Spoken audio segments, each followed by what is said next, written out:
तो सावन का महीना भगवान शिव को समर्पित होता है।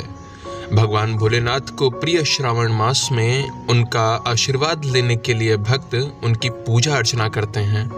ऐसे तो सावन महीने का हर एक दिन ही विशेष होता है, लेकिन सावन के सोमवार का अपना अलग ही महत्व होता है। लोग सावन के सोमवार पर देवाधिदेव महादेव की विशेष पूजा अर्चना करते हैं। लेकिन आपको बता दें कि सावन के केवल सोमवार ही नहीं बल्कि मंगलवार भी बहुत महत्वपूर्ण होते हैं। हनुमान जी भगवान भोलेनाथ का ही अवतार हैं। उनके 11वें रुद्रावतार हैं प्रभु श्री हनुमान जी। इसीलिए भगवान शिव की तरह ही वो भी इस महीने भक्तों की इच्छाओं को पूर्ण करते हैं।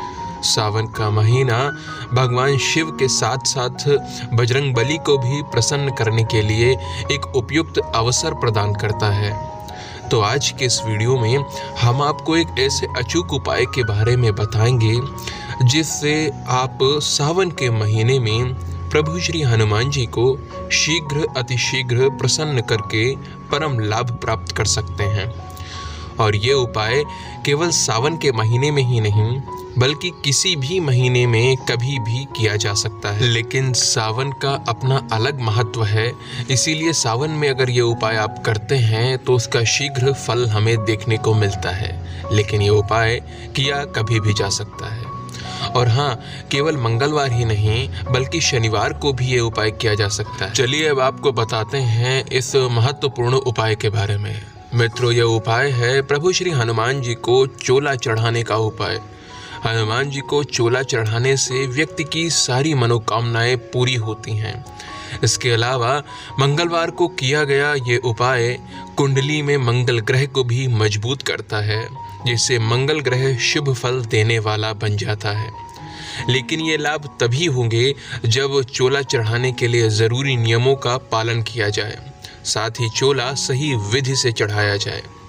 मित्रों, सबसे पहले तो आप किस दिन हनुमान जी को चोला चढ़ाना चाहते हैं इस बात का विशेष ध्यान रखें। हनुमान जी को चोला चढ़ाने के लिए सबसे शुभ दिन मंगलवार और शनिवार ही हैं। और सावन के मंगलवार को यदि आप ऐसा कर पाते हैं तब तो अद्भुत बात है। मंगलवार और शनिवार के अलावा सप्ताह के किसी भी अन्य दिन में चोला चढ़ाने से वो फल नहीं मिलता जो मिलना चाहिए। आप कह सकते हैं पूर्ण फल प्राप्त नहीं होता। इसीलिए मंगलवार और शनिवार का दिन विशेष महत्वपूर्ण है। चोला चढ़ाने के लिए प्रातःकाल जल्दी उठिए, नित्य कर्म से निवृत्त होकर स्नान करके लाल वस्त्र धारण कीजिए। फिर हनुमान जी की प्रतिमा का गंगा जल से अभिषेक कीजिए और फिर सिंदूर में चमेली का तेल मिलाकर सबसे पहले हनुमान जी के चरणों में लगाइए। हनुमान जी के चरणों में लगाने के बाद फिर प्रतिमा पर ऊपर से लेकर पैरों तक चोला चढ़ाएं। मित्रों, यही बात ध्यान देने योग्य है क्योंकि अधिकतर लोग यहीं पर भूल करते हैं, यहीं पर उनसे त्रुटि हो जाती है। आप जब भी हनुमान जी को चोला चढ़ाएं तो सदैव स्मरण रखें कि आप हनुमान जी के शीश से शुरू करें, यानी प्रतिमा के शीश पर सबसे पहले चोला चढ़ाते हुए वहां से उन्हें सिंदूर अर्पित करते हुए उनके चरणों तक आएं। हाँ, ये अवश्य है कि जब आप चोला चढ़ाने वाले हों तो सबसे पहले उनके चरणों को स्पर्श करें, उनमें सिंदूर लगाएं, यानी उनका आशीर्वाद लें। उसके बाद में आपको शीश से शुरू करके हुए चरणों तक आना है। तो मित्रों, जब आप चोला चढ़ा चुके हों तो उसके बाद में आप हनुमान जी को चांदी का वर्क चढ़ाएं। अब चांदी का वर्क चढ़ाना है या नहीं यह आपकी श्रद्धा पर निर्भर करता है। यदि आपकी श्रद्धा है तो आप अवश्य चढ़ा सकते हैं। मित्रों, इसके साथ ही आपको यज्ञोपवीत यानी जनेऊ और वस्त्र हनुमान जी को अर्पित करने हैं। उन्हें गुड़ और चने का भोग लगाना है, पान सुपारी अर्पित करने हैं। इसके बाद में आप हनुमान जी के सामने धूप दीप जलाएं और आप पीपल के 11 पत्ते ले लें जिन पर सिंदूर से श्री राम लिखकर हनुमान जी को अर्पित करें। मित्रों, ये कार्य हनुमान जी को अतिशीघ्र प्रसन्न करेगा। इसके बाद आप हनुमान जी की आरती करें।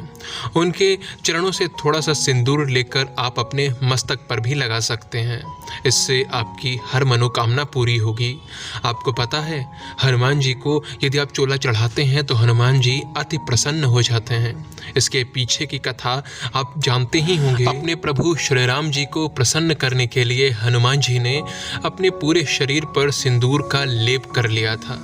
तो मित्रों सोचिए, जब आप हनुमान जी को सिंदूर अर्पित करेंगे, चोला चढ़ाएंगे, तो उन्हें कितनी अधिक प्रसन्नता होगी। चोला चढ़ाने के बहुत सारे लाभ होते हैं। सबसे पहला तो लाभ यही है कि हनुमान जी की विशेष कृपा आपको प्राप्त होती है, आपकी मनोकामनाएं पूरी होती हैं। इसके साथ ही मंगल से जुड़े हुए दोष भी दूर होते हैं। मंगल मजबूत होने से आपको वैवाहिक सुख मिलता है, विवाह में आ रही बाधाएं दूर होती हैं, आपके अंदर साहस आता है, पराक्रम बढ़ता है, आपका धन लाभ होता है, भूमि संपत्ति के मामले में भी आपको लाभ होता है। ध्यान रखिए, एक बार मैं फिर से आपको बता दूं कि ये उपाय किसी भी महीने के मंगलवार और शनिवार के दिन किया जा सकता है, लेकिन यदि आप सावन के मंगलवार को ये उपाय करते हैं तो उसका विशेष फल मिलता है, उसका और भी विशेष लाभ होता है।